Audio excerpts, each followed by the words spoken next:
we remain steadfast in our commitment in delivering local news that matters. Stories that inspire. Enriching the lives of Filipinos in the Philippines and across the globe. This is your GMA Regional TV. Buong puso para sa Pilipino.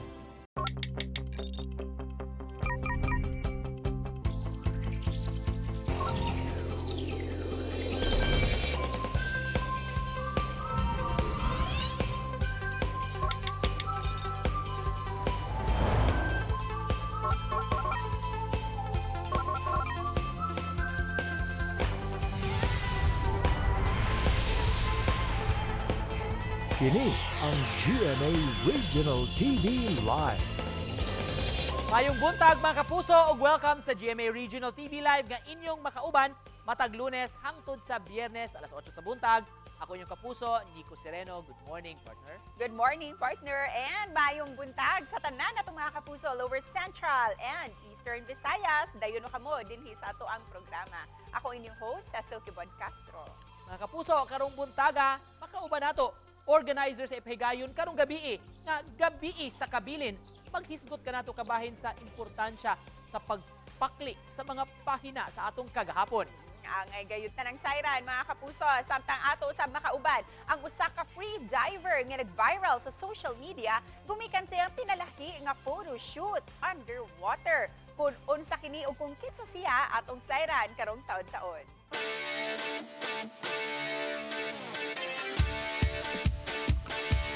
Karong buntaga mga kapuso, makilaag ta kauban si JC Boy diya sa Mayana sa lungsod sa Hagna sa Bohol. Let's watch this.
Partner Morglin, yung usual nga itinerary din sa Bohol, no? So, dito to mo explore sa mga lugar. Yes, ilabi na nga ang Bohol, it's a treasure. Dili lang sa mga white sand beaches, sa pagkaon, daghan pa kayong mga undiscovered places din. Kita ang ngayang adtoon mga kapuso. Sa mga gusto diha nga magpadasab sa ilang mga video, sa ilang pagsuroy, ilang mga laag diha mamahimo kaayo, ipadadi ni sa atong FB page sa GMA Regional TV Live aron kamo nay sunod kapuso nga ang makita sa telebisyon. Buhato ni ining usa ka wais mamang tanan aron lang makabot ang pangandoy sa iyang mga anak. Atong itest ang imuhang energy ug ang imong pagkawais Mami Merda. Wais o ekis punduhon ang mga tubig winaswas aron panglimpyo sa pansayan. Wais yan, Ma'am Cecil. Unsa istorya nimo isip usa ka wais Mami Merda? Sa una, usa ko ka promodizer. Ang akong uniform, limpyo gyud siya kay ako man ginalabhan para ang mga customer mainganyo sa pagpalit sa akong baligya. Ug karon usa na ko kawais, ma'am. Dapat gyud ang atong mga anak atong yung ginabantayan. Atong ampingan kay para malayo sila sa mga sakit-sakit. Usa sa mga gisaligan sa mga wais mao ang surf singgaling ng mamahalin. Best ever bango na rin. Himuong sulit ang paglaba kauban ang Surf Active Clean. Ug daghang salamat sa pagpaambit sa imong istorya ug padayon sa pagkawais ma'am.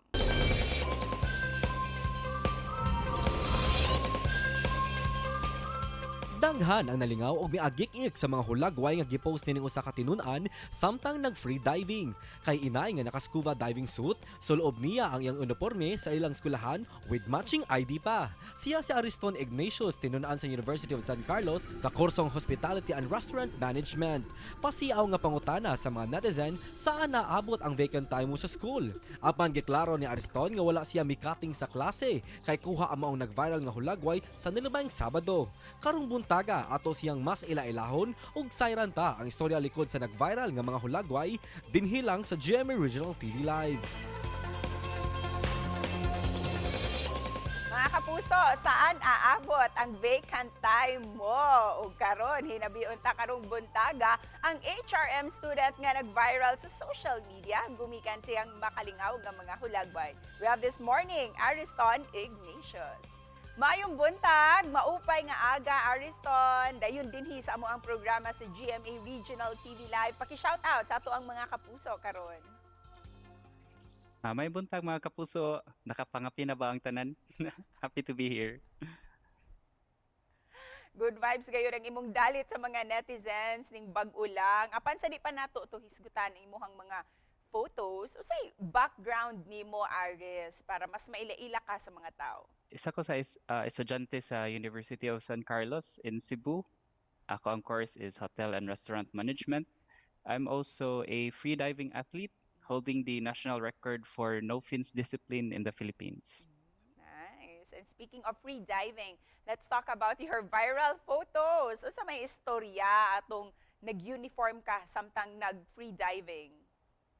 Yes, nag-uniform ko, nag-dive para palahipod sa mga usual nga aura pictures nga ino makita usually sa social media. And nagkasabot ra pud mi sa akong dive buddy nga photographer si Brian Arombo nga mag-photoshoot mi nga mag-uniform sa among sa eskwelahan. Nagan gayud ang nalingaw sa imuhang mga pictures. Busa pangutana sa kadaghanan, nag-cutting class ba jud ka atong panahon na? Vacant time ba jud to nimo? Wala jud. Basta kami mga Carolinian, dili jud mi kay ba mag-cutting classes. Mga good boys man mi. And weekend ra jud to pag Sunday na mo gi-shoot. So walay klase. Busa, Aris, kanusa man nagsugod kining pagkahilig nimo sa free diving and how long pud ni para ma-master ni nimo ang free diving? I had my first freediving experience back on December 2020.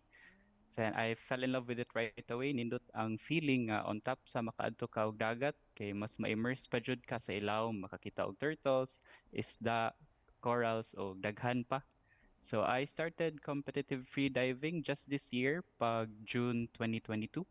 Kauban ang Pacific Blue Free Diving nga team which are the deepest Filipino free divers pod. And sa pagmaster ang ako ang pinakalawom nga depth which is I dive 67 meters in one breath. O isip usa ka HRM student and usa ka free diver, how would you encourage or inspire our viewers nga sulayan ang maong matang sa water sport? Yes, it's always nice to try new experiences and you learn so much about your body as well para mo adapt under how it adapts underwater. And daghan po kag makatunan in regards to conservation and then mas ma-appreciate nimo ang ato ang oceans, ang seas. Tinuod. And you become a part of that advocacy, no? Doon na ba kay mga Yes. gipang salmutan nga mga advocacy programs para malimpyuhan nato ang kadagatan? Na may mga fundraisers sa organization pod sa SAWM which is based in Cebu sa mga kanang outreach program pod sa kanang clean up sa dagat na. Unsay mensahe nimo para sa ato ang mga viewers karong buntaga? Salamat kayo sa higayon nga makashare ko sa akong hobbies kaninyong tanan and akong pasalamat sad sa akong freediving organization which is Pacific Blue Freediving and Badfish Dive Gear para sa mga equipments namo sa inig freedive. And you can also check my Instagram and TikTok account for more videos about sa akong freediving journey. And as always, amo ang motto which is train smarter, not harder. Ug daghang salamat Ardis for sharing your story and your advocacy with us karong buntaga. You're very welcome as well. And thank you everybody for watching. Thank you. Mga kapuso, more to come pa sa pagbalik sa GMA Regional TV Live. Kini ang GMA Regional TV Live.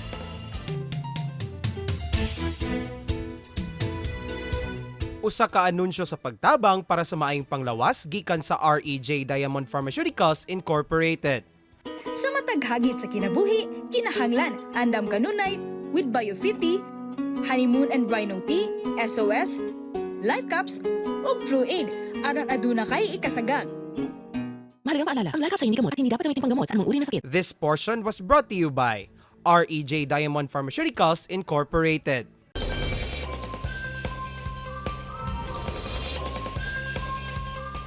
Maayong adlaw, I'm Ray Estrada from Museo Sugbo. I'm inviting everyone to join the Gabi sa Gabilin this October 21, 2022. Ang Museo Sugbo has 10 galleries available for viewing. And then you can also buy your tickets at Museo Sugbo and all the participating museums and sites. Makita-kita ta ninyo sa Gabi sa Kabilin, amping kanunay ug daghang salamat. Usa lamang kini sa mga highlights nga inyong masaksihan ug masinati sa gabi sa Kabilin unyang gabii.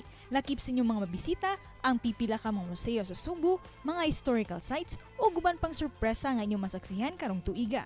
Karong buntaga, atong makauban ang usa sa ilang mga organizer nga si Heidi Palapar aron nga maghisgot kabahin sa kamahinungdanon sa prestiyosong kalihukan nga makabalik lantaw kagyud sa atong kasaysayan. Busa ato siyang hinabion dinhi lang sa GMA Regional TV Live. Kaya na nato mga kapuso, preparasyon sa pagbalik sa Gabi sa Kabilin. Makauban nato sa silang mga organizers, si Ma'am Heidi Palapar. Mayong buntag, Ma'am Heidi, ug welcome sa GMA Regional TV Live. May buntag diha Sir Nico ug may buntag diha sa atong mga nananaw sa ato ang programa karong buntaga. Thank you, ma'am, for joining us. First up, mag-review sa una ta. Hilabi na sa katong mga first time mo join sa Gabi sa Kabilin. Unsa man kini, ma'am, ug unsa may katuyuan ninyo for organizing this? Usa ni ka atong gitawag nga heritage event, no, nga mahitabo matag tuig.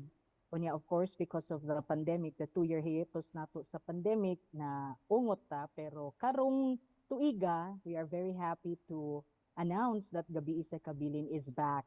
Anya, ang kaning Gabi sa Kabilin, mooning event kung diin ang pipila ka mga museums, mga bli sa usa ka gabi. Unya, ang kalahi pagyud aning Gabi sa Kabilin kay dili lang nila makit-an ang mga permanent exhibits sa ato ang museums, but also naay mga special presentations nga giandam ang ato ang mga museums, no, for the night itself. Ang kaning mga ticket holders naasad sila'y one Tartanilla ride, no. So kani atong Tartanilla ride, if tan-aw nato ang logo sa Gabi sa Kabilin, it has become the icon of Gabi sa Kabilin because it's one of the most popular nga feature of Gabi sa Kabilin. Munang gilinyahan yun ni, gihuwat yun ni sa ato ang mga participants. Ang tumong sa Gabi sa Kabilin mao ang pag-promote, no, of our Cebuano culture and heritage. Therefore, it will lead to preservation. In the previous years, Ma'am Heidi, labi na tungod sa pandemic, we know nga, gipaagi nyo sa virtual ang kalihukan. Apan this year, unsa man ka different, unsa may kalainan sa Gabi sa Kabilin? Okay, musugod tingali ko atong we prepared already a Gabi sa Kabilin event for 2020, and then it was set for in April, I think, onya na ning lockdown ta March, no. So na wa gyud mi nakapahigayon sa Gabi sa Kabilin sa 2020.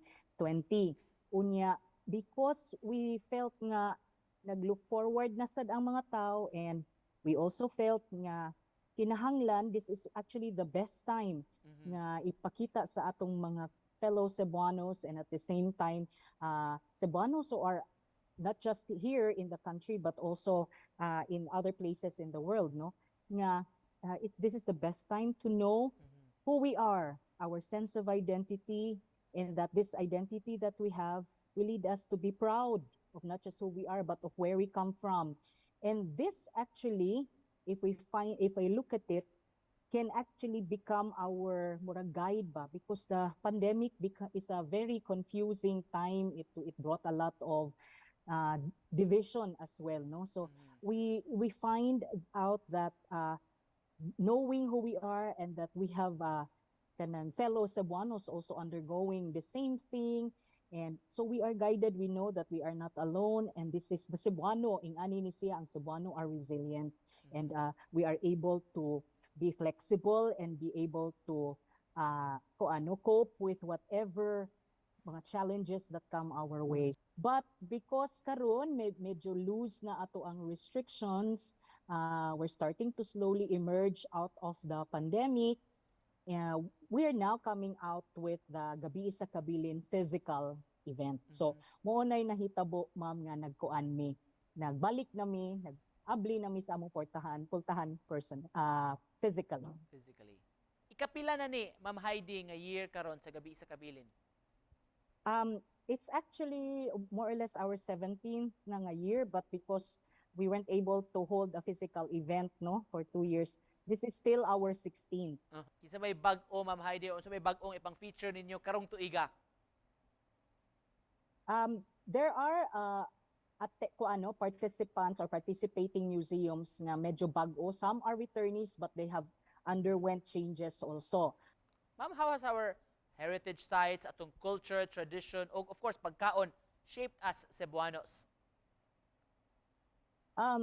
Actually, these all shape who we are, no? Culture, when you say culture, it's our way of life. Kaning imong gisulti ma'am, food, the way we do things, kaning giunsa nato pag design o pagtukod ang atong architecture, tanan no, our faith, how it shaped us. They all are part of who we are as a Cebuano, no? Part and parcel na sila of creating what we call the Cebuano. Unya, we find this, the Gabi sa Kabilin, will help us discover if what pagani mo ka-discover, no? Or some would like to enhance their knowledge about their Cebuano, no? They're being a Cebuano. So when they visit a museum, for example, they will find aspects of Cebuano culture. Ma'am, unsay ma-expect sa mga tao sa ilang pagbisita sa mga historical sites sa atong mga museums? With their ticket, they will be able to access, of course, the museum and their permanent exhibits. But on the night itself, that is why special yun ning every Gabi sa Kabilin, because the museums come up with a special yun, no? Just for the night nga presentation, performances ba or temporary exhibits. They will not be able to see this in other Gabi sa Kabilin, no? Because every year different yun ang Gabi sa Kabilin. One of the reasons for that is we ensured pila ka years back that we will really have a theme for the year. And this theme, sabot sa mga tanang museums, nga sundon yun namong theme na agyud mi kanang i-highlight every year. Nya dili lain-lain man atong tema matag tuig, so lain-lain sad ilang makit-an matag tuig. So kanang di gyud ka kaingon nga ay ni April naman ko Gabi sa Kabilin sa liaging tuig, pareha ra tinga dili gyud pareha. So but the point also of Gabi sa Kabilin is that you know, there are so many museums opening their doors for Gabi sa Kabilin. In this year, we have 20 museums, plus 2 featured sites. And Ma'am Heidi, just to close this, mensahe ni mo ma'am sa atong mga viewers karong butaga. Akong imbitahon unta, no? Akong dapiton ang tanang mga ato ang mga kaubang mga igsuong Subuanon to please join the Gabi sa Kabilin because this will make you discover no who we are as a Cebuano and make us proud of our place, no, of our little island here in of Cebu. And then this is also not just for Cebuano, no. We invite also our local tourists who are here in Cebu at this time, even international nga mga visitors, no. They will find out that yes, there are similarities, but there's also the uniqueness of the Cebuano. But most importantly, I'd like to encourage you all our young Cebuanos, no? Atong mga bata-bata pa kay. Muni sila ang angay nga ipa-discover yun unsa ang pagka-Cebuano nga. They have to be proud of where they come from. Kitang mga no, kanang idadidara na sa banatawag no, hamtong na kanang dili na murag yes, we are proud of who we are. We are Cebuano proud kita ato gani isyagit Subuano mi bisdak mi ingana. But it's our also young nga sumusunod nato nga mga Cebuanos who need to know and be proud of who they are. So please join us karong join us later di ay kay karon Biyernes naman ron. Join us for the Gabi sa Kabilin with only 200 peso ticket but 180 for our students and senior citizens if you have your ID. With that, you can access 20 museums and sites and 2 featured sites, and you will have fun discovering your culture and heritage. All right, thank you so much for joining us this morning, ma'am. Salamat sa impormasyon o good luck sa Gabi sa Kabilin. Ma'am Heidi Palapar. Salamat, ma'am. Daghang salamat, Sir Nico, and daghang salamat sa tanan nga nagtanaw sa ato ang programa. Nakauban nato karong buntaga, Heidi Palapar, nga nangimbitar siya nato nga musalmot sa Gabi sa Kabilin tungod kay importante kini kita mga Sugbuanon mas maka-appreciate pa sa atong kultura ug kasaysayan. Ug naila-ila sab nato mga kapuso ang estudyante si Ariston Ignatius nga nag-trending karong bago ito yung talagsaon nga pag free dive sulob og uniform ug atong nasayran unsa istorya ni ato.